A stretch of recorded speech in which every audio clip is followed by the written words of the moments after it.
tá começando mais um audiobook chocolate. Eu sou a Rayane Canin e o livro de hoje é A Família Perfeita, da autora Lisa Joel. Para os meus ouvintes PCD, aqui vai uma breve descrição da capa. O fundo é um tom de azul escuro e é possível ver a silhueta de uma casa. Nessa casa há várias janelas e apenas uma delas a luz está acesa. O título está bem destacado no meio da imagem na cor amarela. Logo abaixo em branco tem uma frase: Cuidado com quem você deixa entrar. Algumas pessoas se recusam a sair. E na parte inferior, o nome da autora também em amarelo. Espero que vocês estejam bem, que vocês estejam animados para mais um livro.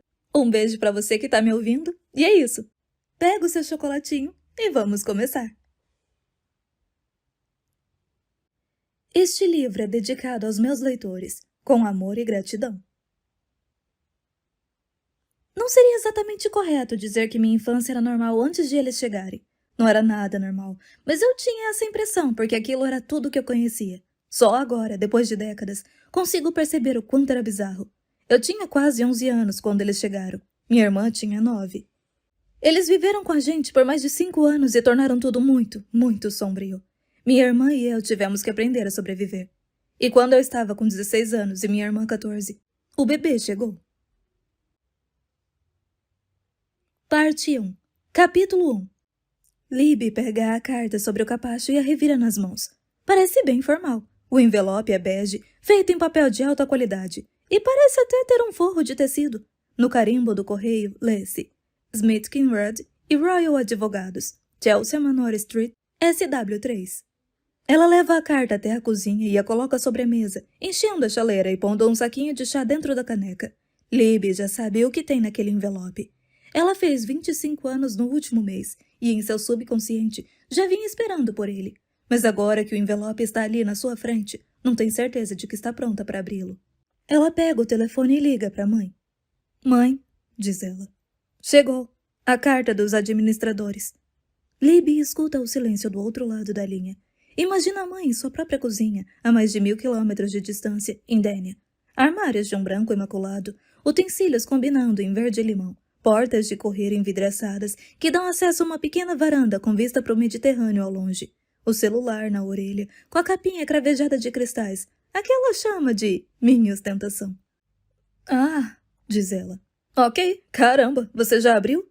Não, ainda não. Estou tomando um chá antes. Ok, diz ela novamente. E então continua. Quer que eu fique na linha enquanto você abre? Quero, responde Libby. Por favor. Ela está levemente sem fôlego, do mesmo jeito que fica, às vezes, momentos antes de se levantar e fazer uma apresentação de vendas no trabalho, como se tivesse tomado um café forte. Tira o saquinho de chá da caneca e se senta. Percorre com os dedos os cantos do envelope e respira fundo. Certo, diz ela para a mãe. Estou abrindo agora. A mãe sabe o que tem ali, ou ao menos tem uma ideia. Embora nunca tenha sido oficialmente informada sobre o que haveria no fundo, como ela sempre dizia, pode ser só um bule de chá e uma nota de 10 libras. Libby pigarreia e passa o dedo sob a aba do envelope, então tira de dentro uma folha grossa de papel bege e dá uma lida rápida. Para a senhorita Libby Louise Jones. Como administrador do fundo de Henry e Martina Lamb, criado em 12 de julho de 1977, sugiro fazer a transferência para você, conforme descrito no documento anexo. Ela deixa a carta de apresentação de lado e pega o restante dos papéis. E então? Pergunta a mãe, ofegante. Ainda lendo, responde. Ela passa os olhos pelas páginas e o nome de uma propriedade lhe chama a atenção. Chain Walk 16, SW3. Ela deduz que é a casa onde seus pais biológicos moravam quando morreram. Lib sabe que ficava em Chelsea e que era grande, mas imaginava que já não existia mais, que tinha sido abandonada ou vendida. Sua respiração fica presa no fundo da garganta quando se dá conta do que acabou de ler. Diz. O quê? Parece que... Não é possível. O quê? A casa. Eles deixaram a casa para mim. A casa de Chelsea? É. A casa inteira? Acho que sim.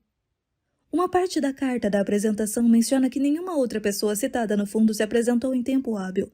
Ela ainda não conseguiu digerir a informação. Meu Deus, aquilo deve valer!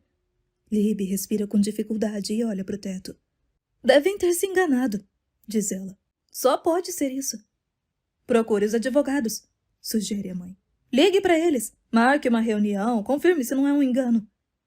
Mas e se não for? E se for verdade? Bom, aí, meu anjo, diz a mãe, e Libby consegue visualizar seu sorriso, mesmo a quilômetros de distância. Você vai ser uma mulher bem rica. Libby encerra a chamada e olha ao redor, para a cozinha. Há 5 minutos, essa era a única cozinha pela qual ela podia pagar. Esse apartamento, o único que ela podia comprar, nessa rua silenciosa cheia de casinhas com sacada nos cafundós de St. Albans.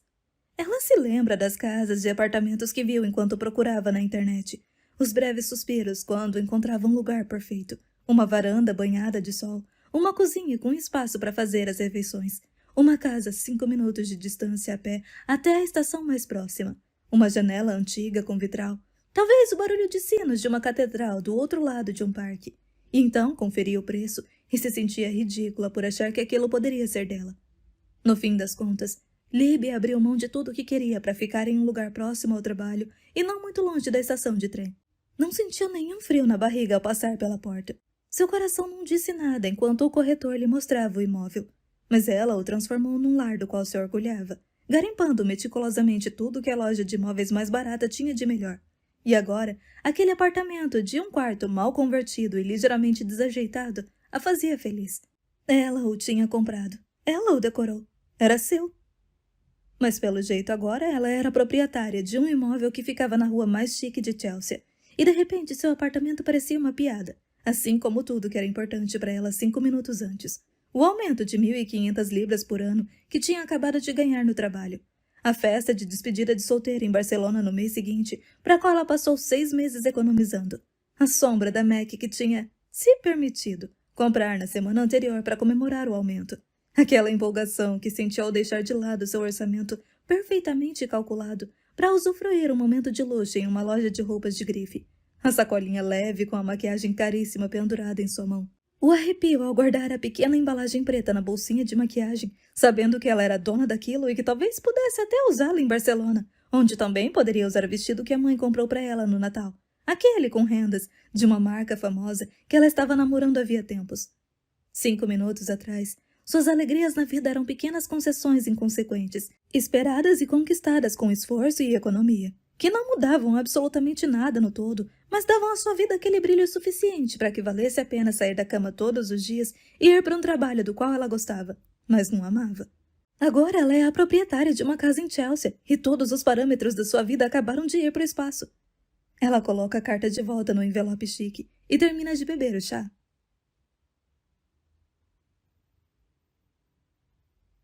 Capítulo 2. Uma tempestade está prestes a cair sobre a Côte d'Azur. No horizonte, o céu escuro, da cor de uma ameixa, parece pesado sobre Lucy. Ela coloca uma das mãos na cabeça, pega o prato vazio da filha com a outra e o põe no chão, para que o cachorro lamba os restinhos de molho e frango.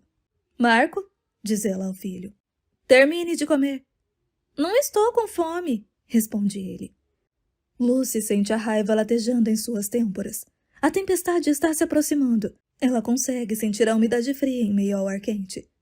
É só isso, diz ela, a voz entrecortada, se esforçando para não gritar. É só isso que temos para comer hoje. Acabou o dinheiro, não tem mais. Não venha me dizer depois na hora de dormir que está com fome, vai ser tarde demais. Coma, por favor. Resignado, Marco balança a cabeça e corta o pedaço de frango. Ela olha para o topo da cabeça dele, o cabelo grosso e castanho fazendo uma espiral nos 2 redemoinhos. Ela tenta se lembrar da última vez em que todos eles lavaram o cabelo, mas não consegue. Mamãe, posso comer a sobremesa? Pergunta Stella. Lucy olha para ela. Stella tem 5 anos e foi o melhor erro que Lucy cometeu. Devia responder que não. É tão rígida com Marco. Não deveria ser indulgente com a irmã. Mas Stella é tão boazinha, tão dócil e fácil de lidar. Como poderia negar a ela um docinho? Se Marco comer todo o frango, podemos dividir um sorvete, diz, com calma. Isso é claramente injusto com Stella, que terminou de comer o frango há 10 minutos e não deveria precisar esperar o irmão terminar o dele. Mas o senso de injustiça de Stella parece não estar totalmente desenvolvido ainda. Então ela concorda e diz, coma rápido, Marco. Lucy retira o prato de Marco quando ele termina e o coloca no chão para o cachorro. E então vem o sorvete. São 3 sabores numa tigela de vidro, com cobertura de chocolate, farofa de castanha e uma palmeirinha cor-de-rosa em papel metálico espetada num palito de drink. A cabeça de Lucy lateja novamente, e ela volta o olhar para o horizonte. Precisam encontrar um abrigo, e tem que ser rápido. Ela pede a conta e coloca o cartão no pires. Digita a senha na maquininha, prendendo a respiração ao constatar que não há mais dinheiro nenhum naquela conta, nem em qualquer outro lugar. Ela espera Stella terminar de lamber a tigela, desamarrar a coleira do cachorro do pé da mesa e recolhe as bolsas, entregando 2 para Marco e uma para Stella. Para onde vamos? Pergunta Marco. Seus olhos castanhos estão sérios, sua expressão ansiosa. Ela respira fundo. Olha para um lado, as ruas indo em direção ao centro histórico de Nice, e para o outro, as que dão no mar. Olha até para o cachorro, como se ele pudesse ter uma boa sugestão. Ele encara com avidez, como se esperasse outro prato para lamber. Só existe um lugar para ir. O último lugar onde ela gostaria de estar. Mas Lucy dá um jeito de abrir um sorriso. Já sei, diz ela. Vamos visitar a Memé. Marco resmunga. Stella faz cara de quem está em dúvida. Os dois se lembram de como foi a última vez que ficaram com a avó de Stella. Samia já foi uma estrela do cinema na Argélia, mas agora tem 70 anos, é cega de um olho e mora junto com a filha adulta deficiente, num apartamento imundo no 7º andar de um prédio em Larian. O marido morreu quando Samia tinha apenas 55 anos, e seu único filho, o pai de Stella, desapareceu há 3 e nunca entrou em contato. Samia é bruta e revoltada, e com motivo. Mas ela tem um teto e um chão, tem travesseiros e água encanada. Neste momento, ela tem tudo o que Lucy não pode oferecer aos filhos. Só por uma noite, diz ela. Só por hoje, e depois vou arrumar alguma coisa para amanhã. Prometo. Eles chegam ao apartamento de Samia bem na hora em que a chuva começa a cair. Pequenas gotas pesadas explodindo sobre a calçada quente. Dentro do elevador todo grafitado, a caminho do 7º andar, Lucy sente o cheiro deles mesmos. O odor úmido de roupas sujas, os cabelos encebados, tênis em uso há muito tempo. O cachorro com o pelo denso e emaranhado tem um cheiro especialmente horrível. Não posso, diz Sammy na porta, bloqueando a entrada. Não posso. Maisie está doente. A cuidadora precisa dormir aqui hoje. Não tem espaço. Simplesmente não tem espaço. O estrondo de um trovão ressoa, e atrás deles o céu fica branco por um instante. A chuva começa a cair torrencialmente. Lucy olha para Sammy com uma expressão de desespero. Não temos outro lugar para ir, diz. Eu sei, responde Sammy. Sei disso. Posso ficar com Stella, mas você, o garoto e o cachorro, sinto muito. Vão ter que encontrar outro lugar. Lucy sente Stella se agarrar em sua perna, um calafrio de desconforto percorrendo o corpinho dela. Quero ficar com você, sussurra para Lucy. Não quero ficar aqui se você não ficar comigo. Lucy se agacha e segura as mãos de Stella. Os olhos dela são verdes, como os do pai. O cabelo escuro tem mechas aloiradas. A pele do rosto é marrom escura, bronzeada após o longo e quente verão. Ela é uma criança linda. Às vezes as pessoas param Lucy na rua para dizer isso, impressionadas. Querida, diz. Você vai ficar sequinha aqui. Vai poder tomar um banho. Memé vai ler uma história para você. Sammy concorda com a cabeça. Posso ler aquela que você gosta, sobre a lua. Stella se agarra com mais força a Lucy. A mulher sente a paciência se esgotando. Daria qualquer coisa para dormir na cama de Memé, para que alguém lesse um livro sobre a lua para ela, para tomar um banho e vestir um pijama limpo. É só uma noite, meu amor. Amanhã bem cedo vou estar aqui para buscar você. Está bem? Ela sente Stella concordando com a cabeça, ainda encostada em seu ombro, a respiração pesada em meias lágrimas. Está bem, mamãe, diz Stella, e Lúcia conduz para dentro do apartamento de Samia antes que uma das duas mude de ideia. E então sobram ela, Marco e o cachorro, com os tapetes de yoga nas costas, saindo em direção à chuva torrencial, na escuridão da noite, sem ter para onde ir. Durante um tempo, eles se abrigaram sob viaduto. O som constante dos pneus dos carros sobre o asfalto quente e molhado é ensurdecedor. A chuva continua caindo. Marco está com o cachorro no colo, o rosto apoiado nas costas do animal. Ele olha para Lucy. Por que nossa vida é essa merda? Pergunta. Você sabe por que nossa vida é uma merda, responde ela, irritada. Mas por que você não faz nada para resolver? Estou tentando. Não está, não. Você está afundando a gente. Estou tentando, grita ela, lançando a ele um olhar furioso. Todos os minutos de todos os dias. Ele olha para ela, sem acreditar tanto assim, É esperto demais e a conhece muito bem. Ela solta um suspiro. Vou pegar meu violino de volta amanhã. Vou poder ganhar dinheiro de novo. E como vai pagar pelo concerto? Pergunta ele, com os olhos semicerrados fixos nela. Vou dar um jeito. Que jeito? Não sei, beleza, não sei, alguma coisa vai aparecer. Sempre aparece. Ela dá as costas para o filho e volta a olhar para as luzes paralelas do semáforo, brilhando em sua direção. Um estrondo de trovão explode sobre a cabeça dos dois. O céu se ilumina mais uma vez e a chuva fica ainda mais forte, ainda que isso parecesse impossível.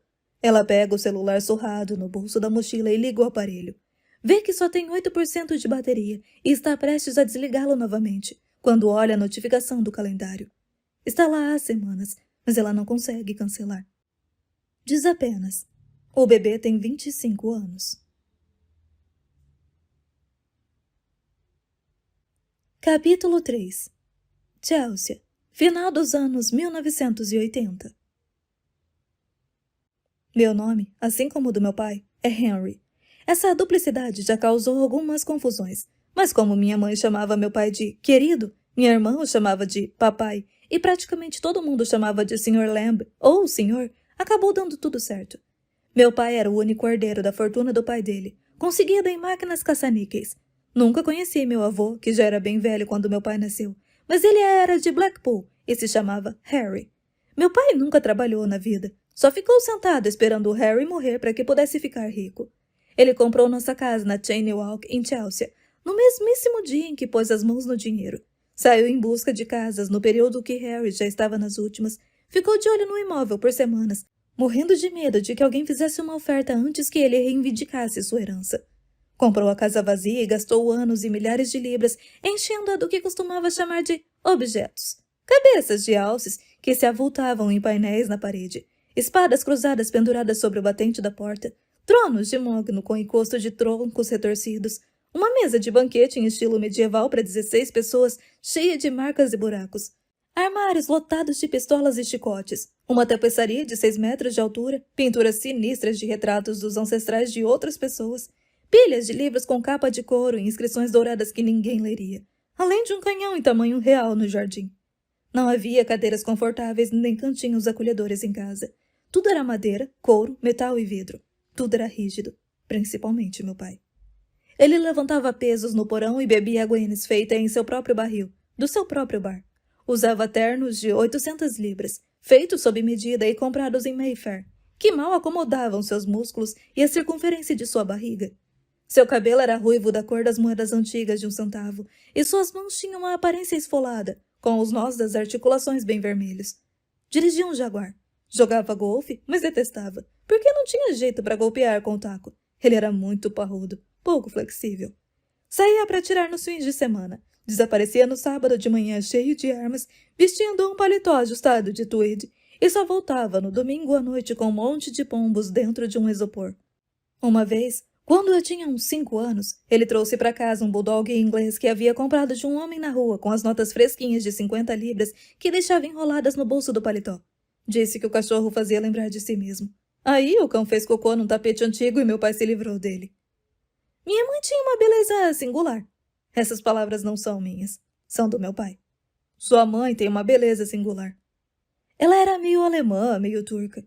Seu nome era Martina. Era 12 anos mais nova que o marido e naquela época, antes de eles chegarem, ela era um ícone da moda. Colocava os óculos escuros e ia até Sloane Street para gastar o dinheiro do meu pai em lenços de seda, batons com embalagens de ouro, perfumes franceses intensos e às vezes era fotografada carregando um monte de sacolas de compras e suas fotos saíam estampadas em jornais chiques. Eles a chamavam de socialite. Ela não era, na verdade. Frequentava festas glamurosas e usava roupas lindas, mas quando estava em casa, era apenas a mamãe. Não a melhor mãe, mas também não a pior. E conferia, sem dúvida, uma espécie de leveza àquela mansão enorme, masculina e adornada de armas em Chelsea. Ela teve um emprego uma vez, durante mais ou menos 1 ano, apresentando pessoas importantes do mundo da moda umas às outras. Ou pelo menos era assim que eu entendia. Carregava cartões de visita prateados na bolsa com Martina Lamb Associados, escrito em rosa-choque. Tinha um escritório na King's Road, um loft bem iluminado que ficava na parte de cima de uma loja, com mesa de vidro, cadeiras de couro e uma máquina de telex. além de araras cheias de roupas protegidas por uma capa de plástico e um vaso de lírios brancos sobre uma mesinha. Ela levava minha irmã e eu para o trabalho nos dias de recesso escolar e nos dava pilhas de folhas de papel convidativamente brancas que retirava de uma caixa e um punhado de canetinhas. O telefone tocava de vez em quando e mamãe respondia: "Bom dia, Martina Lembe Associados." Às vezes um visitante tocava o interfone e subia. Eu e minha irmã brigávamos para decidir de quem era a vez de apertar o botão do aparelho. As visitantes eram mulheres muito magras e estridentes, que só queriam falar sobre roupas e gente famosa. Não havia associados, só a nossa mãe. E de vez em quando, alguma adolescente deslumbrada fazendo estágio. Não sei o que aconteceu com tudo aquilo. Só sei que o escritório no loft e os cartões de visita prateados desapareceram e minha mãe voltou a ser uma dona de casa. Minha irmã e eu íamos para a escola em Knightsbridge, provavelmente a mais cara de Londres. Nosso pai não tinha pena de gastar dinheiro naquela época. Amava esbanjar. Quanto mais, melhor. Nosso uniforme era marrom cor de cocô e amarelo cor de vômito, com calças que iam até logo abaixo do joelho para os meninos. Felizmente, quando eu já tinha idade suficiente para me sentir humilhado por aquela roupa, meu pai não tinha mais dinheiro para pagar a mensalidade da escola, muito menos as calças de veludo cotelê que eram vendidas na seção de uniformes escolares da loja de departamentos mais famosa de Londres. Tudo aconteceu tão devagar e, no entanto, tão extraordinariamente depressa. A mudança em nossos pais, em nossa casa, em nossa vida, depois que eles chegaram. Mas naquela primeira noite, quando Bird apareceu na nossa porta com 2 malas grandes e um gato numa caixa de vime, não podíamos imaginar o impacto que ela teria. As outras pessoas que ela traria para nossa vida e como seria o desfecho de tudo. Nós pensamos que ela só tinha vindo passar o fim de semana.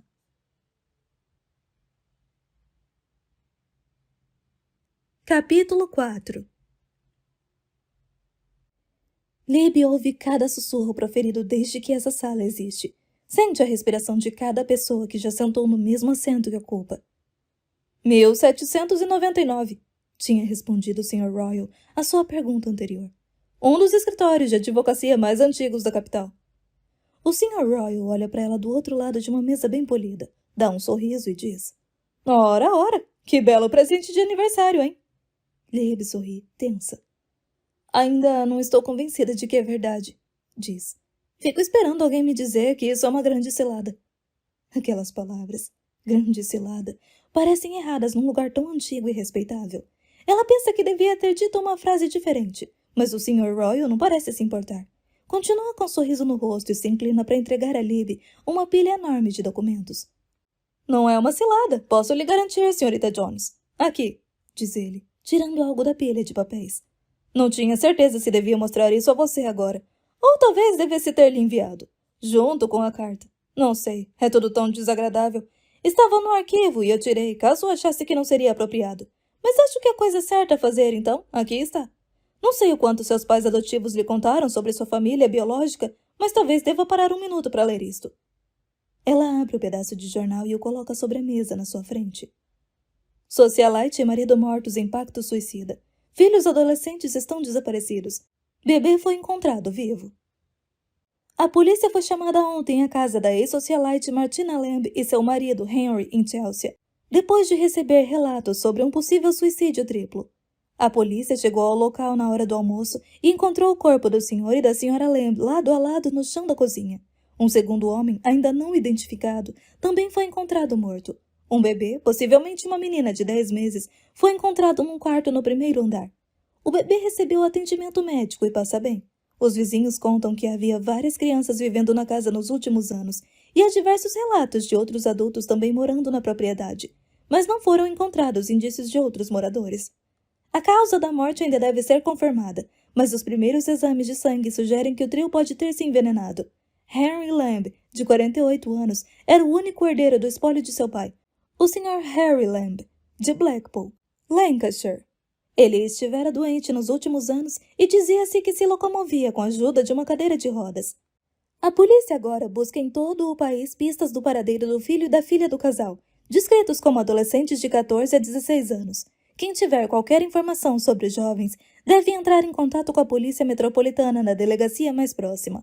A polícia também busca por qualquer pessoa que tenha morado por algum tempo na propriedade com a família nos últimos anos. Ela olha para o Sr. Royal. Eu sou... O bebê encontrado sou eu? Ele concorda com a cabeça e ela vê uma tristeza verdadeira em seus olhos. É, sim, uma história trágica, não é? E misteriosa. Os adolescentes, sabe? A casa estava no testamento para eles também, mas nenhum dos dois nunca apareceu. Imagino que, bem, eles estejam, enfim. Ele se inclina para frente, ajeita a gravata e sorri com certa dificuldade. Precisa de uma caneta? Ele aponta um potinho de madeira cheio de canetas esferográficas que parecem caras, e ela pega uma. Tem o nome do escritório gravado em letras douradas. Libby fica olhando para o nada por um momento. Um irmão, uma irmã. Um pacto de suicídio. Ela balança a cabeça de leve, pigarreia e então responde. Obrigada. Seus dedos envolvem a caneta com força. Ela mal consegue lembrar como é a sua assinatura. Há adesivos de setinhas nas laterais das páginas onde ela deve assinar, apontando para a direção correta. O som da caneta contra o papel é quase insuportável. O Sr. Royal a encara com tranquilidade, empurra a xícara de chá sobre a mesa alguns centímetros, depois puxa de volta. Enquanto assina os papéis, ela nem sente a importância daquele momento, daquela virada invisível da vida que vai levá-la daqui para lá. Em um lado dessa pilha de documentos estão compras meticulosas de supermercado, uma viagem de fim de semana por ano e um carro de 11 anos de idade. Do outro lado, as chaves para uma casa de 8 quartos em Chelsea. Ótimo, diz ele, quase dando um suspiro de alívio quando Lib devolve a papelada. Ótimo, ótimo, ótimo. Ele folheia os papéis, olhando para os espaços ao lado das setinhas. Depois se vira de volta para Lib e sorri. Certo? Acho que está na hora de você pegar as chaves. Ele pega um envelopinho branco em uma das gavetas da mesa. Na etiqueta lê-se Shane Walk 16. Lib dá uma olhada dentro do envelope. 3 molhos de chaves. O primeiro com um chaveiro de metal com o símbolo da Jaguar. Outro com um chaveiro de latão que se transforma num isqueiro. E um último molho sem chaveiro. Ele se levanta. Vamos lá? Diz. Podemos ir andando. É logo ali na esquina. É um dia bem quente de verão. Lib sentiu o calor do concreto da calçada atravessando a sola de suas alpargatas, o brilho do sol de meio-dia queimando em meio às nuvens finas. Eles caminham por uma rua cheia de restaurantes, todos abertos para a calçada, as mesas postas e posicionadas sobre plataformas especiais, protegidas do sol por diversas barracas retangulares. Mulheres usam óculos escuros enormes e se sentam em grupo de 2 ou 3 para beber vinho. Algumas têm a sua idade, e ela fica encantada ao perceber que elas têm dinheiro para beber vinho num restaurante chique em plena tarde de segunda-feira. Então, diz o Sr. Royal, esta pode ser sua vizinhança, imagino, se decidir morar na casa. Ela balança a cabeça e ri de nervoso. Não consegue nem formular uma resposta para aquilo. Tudo parece um absurdo. Eles passam por pequenas boutiques e antiquários cheios de esculturas de bronze de raposas e ursos, vários lustres cintilantes do tamanho de sua banheira. Então chegam à beira do rio, e antes mesmo de ver, Lib sente um cheiro de cachorro molhado. Barcos enormes deslizam lado a lado. Um barco menor abarrotado passa por eles. Champanhe num balde de prata. Um Golden Retriever com pelos ao vento na proa, pegando o sol. É logo ali, diz o Sr. Royal. Mais 1 ou 2 minutos. As coxas de Lib roçam uma na outra, e ela queria ter vestido uma bermuda em vez da saia. Ela sente o suor sendo absorvido pelo tecido do sutiã bem no meio, onde as taças se juntam, e dá para perceber que o Sr. Royal, de camisa e terno bem ajustados, também está achando o calor insuportável. Chegamos, diz ele, virando-se para uma fileira de 5 ou 6 casas de tijolos avermelhados, todas de altura e larguras diferentes. Lib imediatamente adivinha qual é a dela, antes mesmo de ver o número 16 pintado com uma fonte arredondada na janelinha semicircular. A casa tem 3 andares e 4 janelas amplas. É linda, mas está, como ela imaginava, toda fechada com tábuas. A saída da chaminé e as calhas estão cheias de ervas daninhas. O lugar está um horror. Mas um horror tão lindo. Lib respira, meio ofegante. É enorme, diz. Sim, responde o Sr. Royal. 12 cômodos no total, sem contar o porão. A casa fica bem afastada da calçada. Depois de um gradil de metal todo enfeitado e um jardim tipo parterre coberto de folhagens. Há uma marquise forjada em ferro no caminho até a porta da frente, e à esquerda, um canhão em tamanho real sobre um bloco de concreto. Quer que eu faça as honras? Pergunta o Sr. Royal, apontando para o cadeado que mantém fechada a tábua diante da porta de entrada. Lib concorda com a cabeça e ele abre o cadeado, passando os dedos em volta para levantar a tábua. A madeira sai fazendo um enorme barulho e atrás há uma imensa porta preta. Ele esfrega a ponta dos dedos e vasculha as chaves metodicamente até encontrar a que abre a porta. Quando foi a última vez que alguém esteve aqui? Pergunta Lib. Nossa, acho que uns anos atrás, quando houve vazamento. Tivemos que chamar encanadores de emergência para consertar esse tipo de coisa. Bem, aqui estamos. Eles entram no hall. O calor lá de fora, o zunido do tráfego, os ecos do rio, tudo desaparece. Está frio ali. O chão é de tábuas escuras, empoeiradas e cheias de marcas. A escadaria logo à frente tem um corrimão de madeira escura em formato espiralado, com uma tigela de frutas entalhada no pilar da base da escada. As portas são esculpidas imitando dobras de linho e adornadas com maçanetas de bronze. Metade das paredes é revestida com mais madeira escura, e há ainda um papel de parede vinho bem esfarrapado, com buracos deixados pelas traças. O ar é denso e cheio de partículas de poeira. A única luz que entra vem das janelinhas semicirculares acima das portas de entrada. Lib sente um calafrio. Tem madeira demais e luz de menos. Ar de menos. Ela sente como se estivesse dentro de um caixão. Posso? Ela leva a mão a uma das portas. Pode fazer o que quiser, a casa é sua. A porta se abre e dá para um cômodo grande e retangular nos fundos, com 4 janelas com vista para um emaranhado denso de árvores e arbustos. Mais painéis de madeira nas paredes, persianas de madeira, mais piso de tábuas. Onde isso vai dar? Pergunta ela ao Sr. Royal, apontando para uma portinha estreita incrustada no painel da parede. Esta é a porta que dá para a escadaria dos funcionários. Ela leva diretamente aos cômodos menores no sótão e a outra porta disfarçada no hall do primeiro andar. É bem comum nessas casas antigas, construídas como se fossem gaiolas de hamsters. Eles percorrem a casa inteira, cômodo a cômodo, andar a andar. O que houve com os móveis e as instalações? Pergunta Lib. Já não existem faz muito tempo.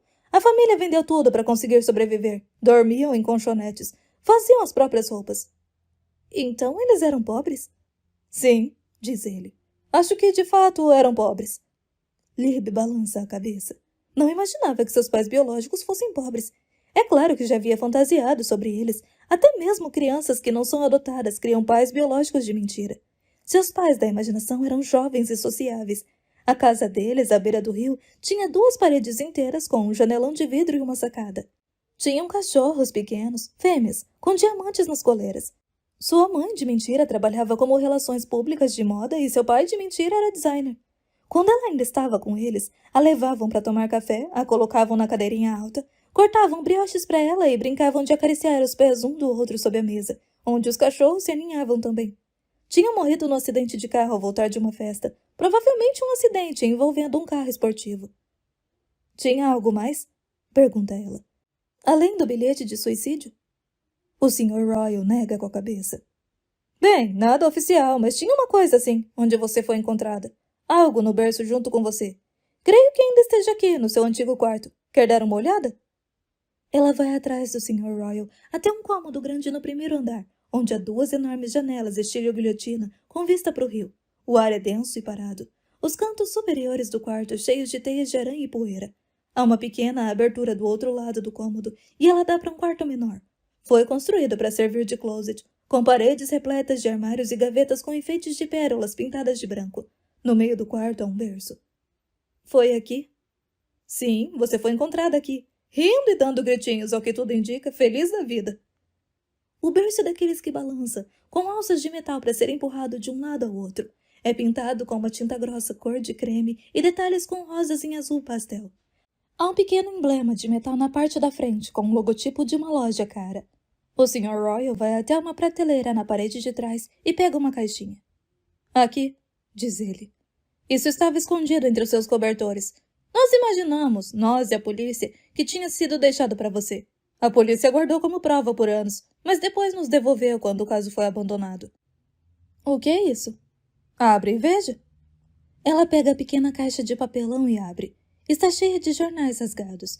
Seus dedos encontram algo sólido e suave. Lib o tira da caixa e o objeto fica pendurado entre a ponta de seus dedos. É um pé de coelho preso a uma correntinha dourada. Ela recua um pouco e a corrente se solta de sua mão, caindo no chão de madeira. Ela se abaixa para pegar. A mulher passa os dedos pelo pé de coelho, sentindo o frio mortal de seus pelos, as pontas afiadas de suas garras. Passa a corrente pela outra mão. Sua mente, que há uma semana só pensava em sapatos novos, uma despedida de solteira, As pontas duplas de seu cabelo, as plantas que precisavam ser regadas. Agora se ocupava com pessoas dormindo em colchonetes, coelhos mortos e uma casa enorme e assustadora. Completamente vazia, a não ser por um berço de balanço cheio de rosas azuis sinistras pintadas de forma estranha nas laterais. Ela coloca o pé de coelho de volta na caixa e a segura, meio sem jeito. Então, lentamente, leva a mão até o colchão dentro do berço, buscando sentir o rastro de seu pequeno corpo adormecido, o fantasma da última pessoa que a colocou ali dentro e a cobriu em segurança, com uma manta e um pé de coelho. Mas é claro que não há nada ali, só uma cama vazia e o cheiro de mofo. Qual era o meu nome? Pergunta. Alguém sabia? Sim, responde o Sr. Royal. Seu nome estava escrito no bilhete que seus pais deixaram. Era Serenity. Serenity? É, diz ele. Um nome bonito, na minha opinião. Talvez um tanto hippie. De repente ela se sente sufocada. Quer sair correndo daquele quarto de forma dramática, mas ser dramática não faz muito seu estilo. Em vez disso, ela diz: Podemos ver o jardim agora, por favor? Acho que preciso de ar fresco. Capítulo 5. Lucy desliga o telefone. Precisa economizar bateria caso Sammy tente falar com ela. Vira-se para Marco, que a encara com um olhar curioso. Que foi? Pergunta. O que era aquela mensagem no seu celular? Que mensagem? Acabei de ver, estava escrito: o bebê tem 25 anos. O que isso significa? Não significa nada. Tem que significar alguma coisa. Não significa nada, é só o bebê de uma amiga. Só um lembrete do aniversário de 25 anos. Preciso mandar um cartão. Que amiga? Uma amiga da Inglaterra. Mas você não tem nenhuma amiga na Inglaterra. É claro que tenho amigas na Inglaterra, eu cresci lá.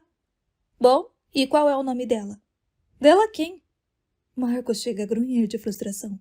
O nome da sua amiga, óbvio. Qual é a importância disso? Ela retruca, ríspida. É importante porque você é minha mãe e quero saber coisas sobre você. Tipo, eu não sei nada sobre você. Não seja ridículo, você sabe um monte de coisas sobre mim.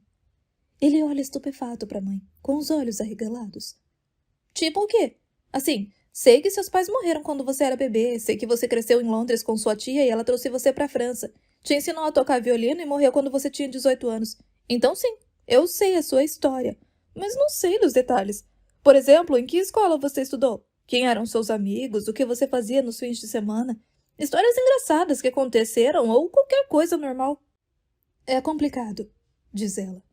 Eu sei que é complicado, responde ele. Mas já tenho 12 anos e você não pode mais me tratar como se eu fosse um bebê. Precisa me contar as coisas. Lucy olha para o filho. Ele tem razão. Tem 12 anos e não está mais interessado em contos de fada. Ele sabe que a vida não é feita só de 5 grandes acontecimentos, mas sim dos momentos que ocorreram entre eles. Ela suspira.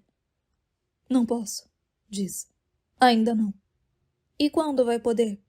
Em breve, se conseguirmos chegar a Londres, eu te conto tudo. Nós vamos para lá? Ela respira fundo e afasta o cabelo da testa. Não sei, não tenho dinheiro. Você e Stella não têm passaporte. O cachorro é tudo tão... Meu pai, interrompe Marco. Liga pro meu pai. De jeito nenhum. A gente pode se encontrar em um lugar público, assim ele não vai tentar nada. Marco, a gente não sabe nem onde seu pai está. Um silêncio estranho se instala. Ela sente que o filho mexe os dedos, inquieto, e enfia o rosto novamente nos pelos do cachorro. Eu sei. Ela se vira bruscamente e o encara. Marco fecha os olhos, depois volta a abri-los. Ele me buscou na escola. Quando? Ele dá de ombros. Algumas vezes, mais perto do fim do ano. E você não me contou? Ele me disse para não contar. Porra, Marco! Porra! Ela soca o chão. O que aconteceu? Onde ele te levou? A lugar nenhum, só caminhamos por aí. E? E o quê? O que ele disse? O que está fazendo? Nada, estava de férias, com a mulher dele. E onde ele está agora? Ainda está aqui, vai ficar aqui o verão inteiro, na casa. Na casa? É. Meu Deus, Marco, por que não me contou nada? Porque eu sabia que você ia surtar. Não estou surtando, olhe para mim. Não estou nem um pouco surtada. Só sentada aqui nesse chão molhado, debaixo de um viaduto sem ter onde dormir, enquanto seu pai está a menos de 2 quilômetros de distância vivendo com tudo do bom e do melhor. Por que eu surtaria? Desculpa, ele titubeia. Você disse que nunca mais queria ver ele de novo. Isso foi quando eu não estava dormindo debaixo de um viaduto. Então você quer ver ele de novo? Eu não quero ver ele, mas preciso dar um jeito de sair da merda, e ele é a única opção. No mínimo ele pode pagar o concerto do meu violino. Ah, claro, porque aí nós vamos ficar ricos de verdade, né? Lucy cerra os punhos. O filho sempre chega às conclusões mais desagradáveis e dá um jeito de jogar na cara dela. Estamos no meio de julho. Todas as escolas do Reino Unido e da Alemanha estão em férias. Vai ter o dobro de turistas aqui. Não vai demorar muito pra gente juntar dinheiro pra ir até o Reino Unido. Por que não pede pro meu pai pagar a viagem? Assim podemos ir logo. Quero muito ir pra Londres, quero ir embora daqui. Pede pro meu pai pagar, por que não? Porque não quero que ele saiba pra onde vamos. Ninguém pode saber que vamos pra lá. Nem a Memé. Está bem? Ele assente. Está bem. Marco encosta o queixo no peito e ela vê os nós de cabelo emaranhado que se formaram na parte de trás da cabeça do filho naquela semana em que estiveram desabrigados. Sente o coração doer e passa a mão na parte de trás do pescoço magrinho dele, apertando-o com carinho. Desculpa, meu amor, diz ela. Desculpa mesmo por tudo. Amanhã vamos encontrar o seu pai e tudo vai começar a melhorar, eu prometo. É, diz ele, irritado. Mas as coisas nunca vão ser normais, vão?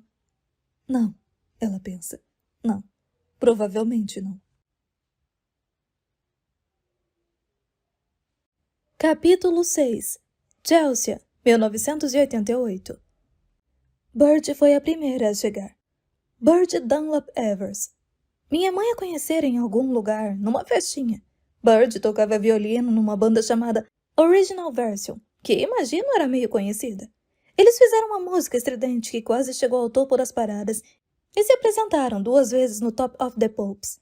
Não que eu ligasse muito para essas coisas. Nunca gostei muito de música pop e fico meio indignado com esse endeusamento de celebridades. Ela estava sentada na cozinha, tomando chá em uma de nossas canecas marrons. Tive um pequeno sobressalto quando a vi ali.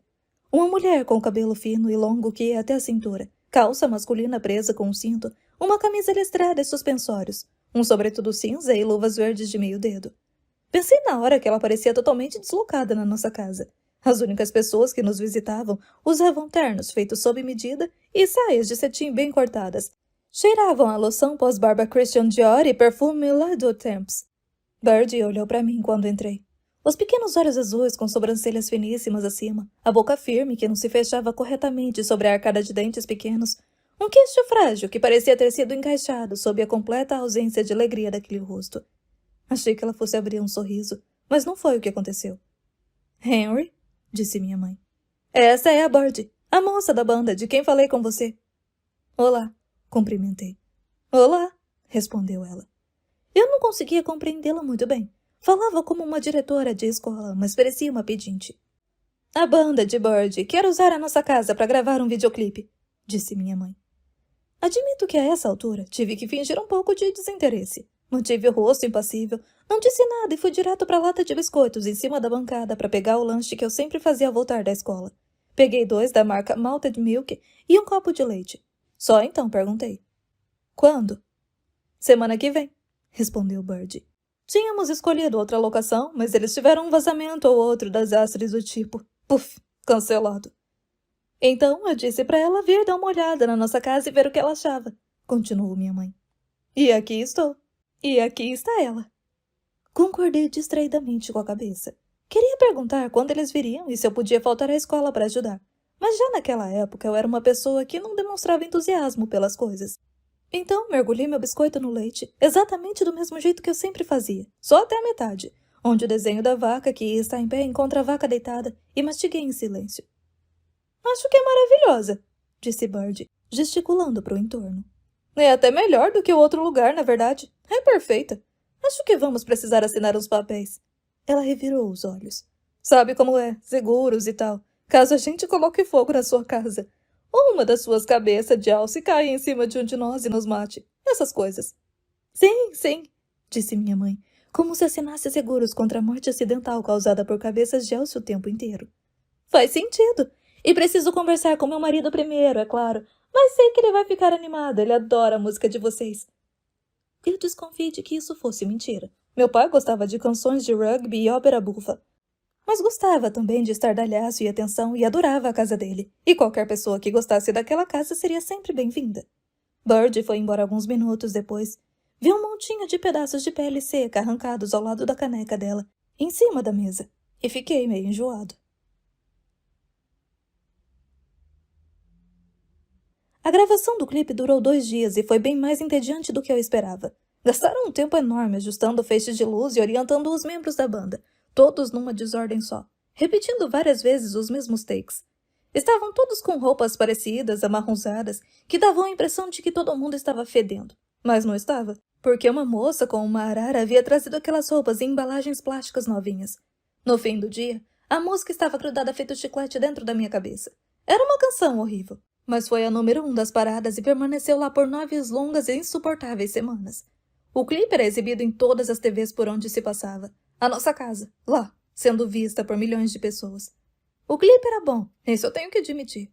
Eu contava até um pouco animado para as pessoas que era a minha casa no vídeo, mas a animação desapareceu conforme as semanas foram passando, porque bem depois que a equipe de filmagem já tinha ido embora, bem depois de a música já ter saído do topo das paradas, bem depois da música que a banda lançou em seguida já ter saído do topo das paradas, Bird Dunlap Evers, com seus olhos brilhantes e dentes pequenos, continuava na nossa casa. Capítulo 7.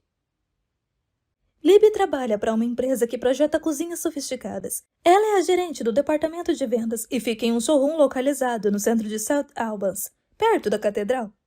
Ela é chefe de 2 coordenadores de vendas e 2 coordenadores de vendas assistentes, e acima dela um diretor de vendas assistente, um diretor de vendas sênior e um diretor executivo. Ela está bem no meio do caminho. Aquele caminho que tem sido a razão de sua existência pelos últimos 5 anos. Na cabeça de Libby, ela vem construindo uma ponte em direção à vida que vai começar quando completar 30 anos. Quando tiver 30 anos, vai ser a diretora de vendas, e se não for, vai sair da empresa e buscar uma promoção em outro lugar. Depois vai se casar com o cara que vem procurando tanto na internet quanto na vida real. O cara que tem ruguinhas no canto da boca de tanto sorrir, além de um cachorro ou um gato. O cara cujo sobrenome interessante vai combinar com o seu Jones, que ganha o mesmo ou mais do que ela, que gosta mais de abraços do que de sexo, que tem belos sapatos, uma pele boa, nenhuma tatuagem, uma mãe adorável e pés bonitos. O cara que tem no mínimo 1,75 m, mas de preferência 1,80 m ou mais. O cara sem bagagem emocional, que tem um carro legal e, quem sabe, um abdômen definido. Mas se não tiver barriga, já está bom. Esse homem ainda precisa se materializar, e Libby tem noção de que talvez esteja sendo específica e exigente demais.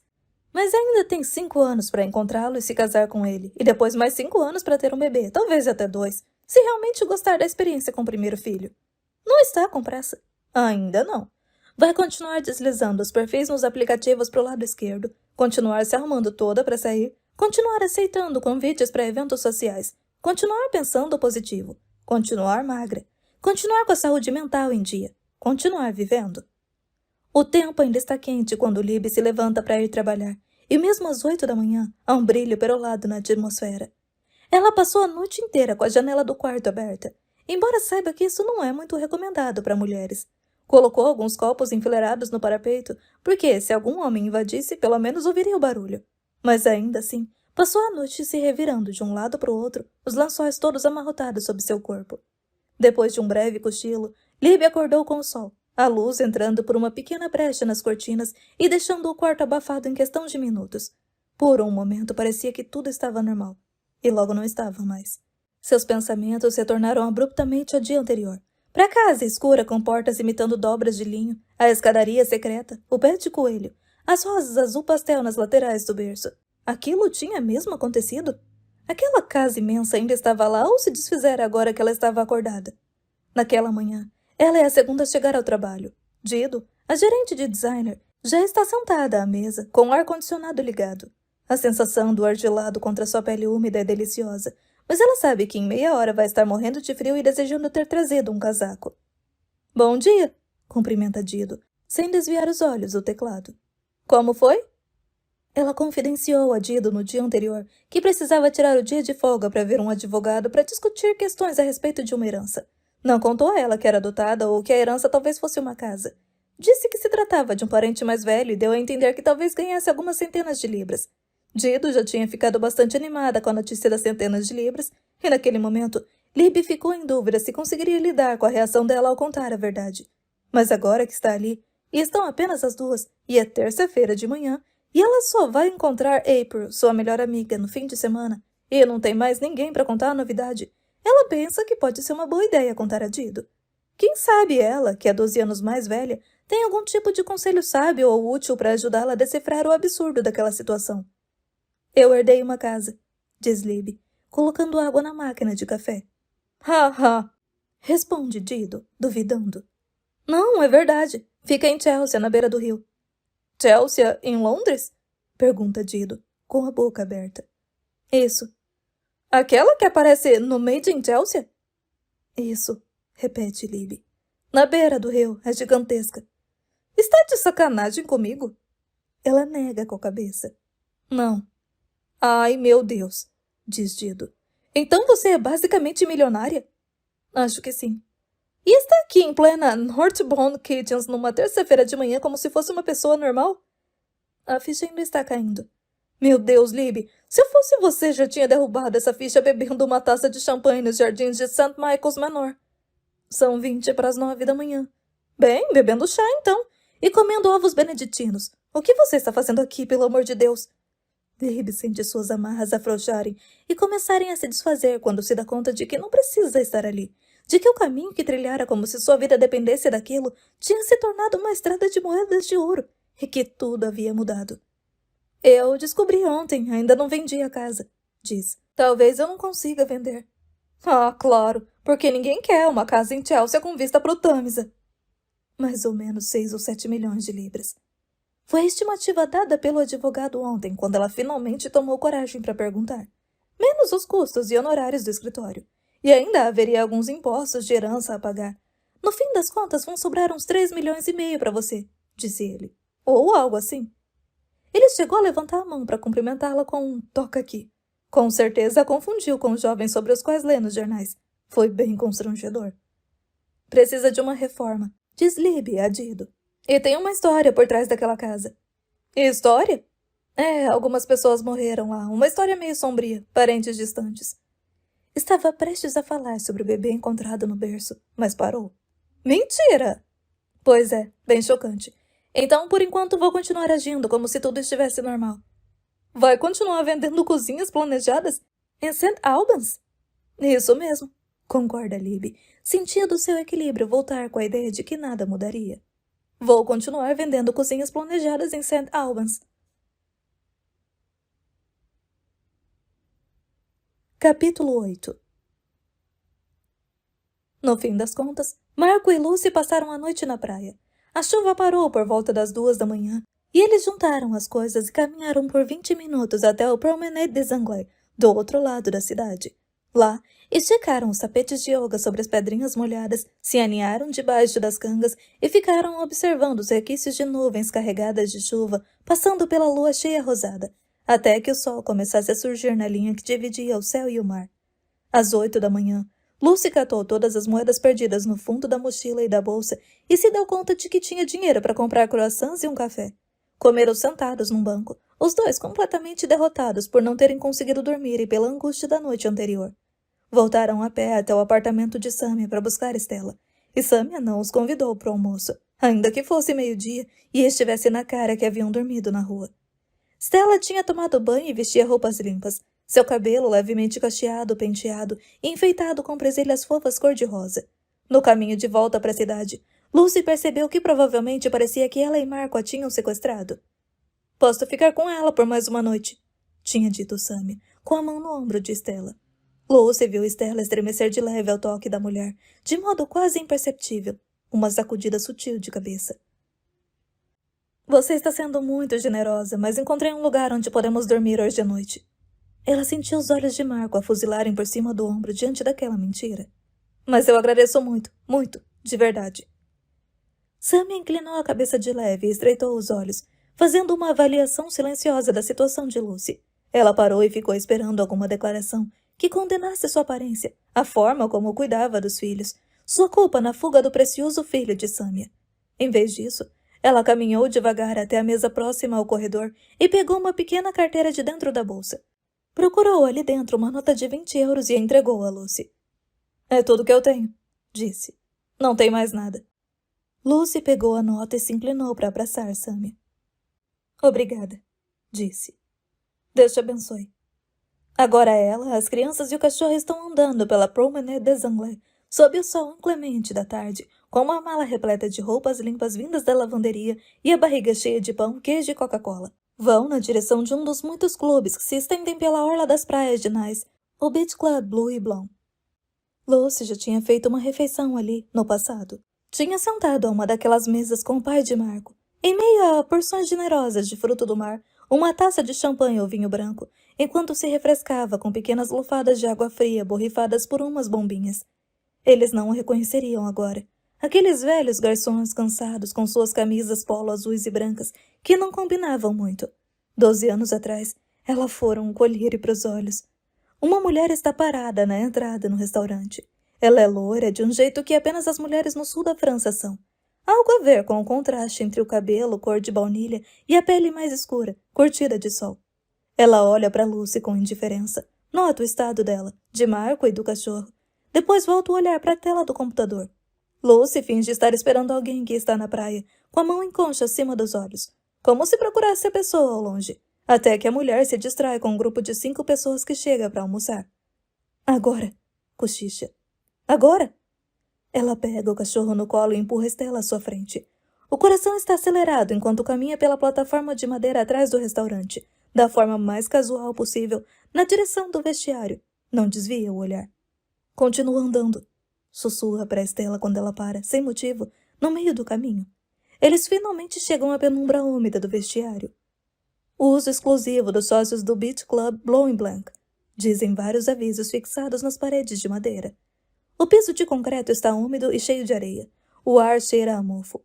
Lucy guia Estela para o lado direito. Se conseguirem passar pelas portas de madeira vai e vem que dão no chuveiro sem ninguém ver, vai dar tudo certo.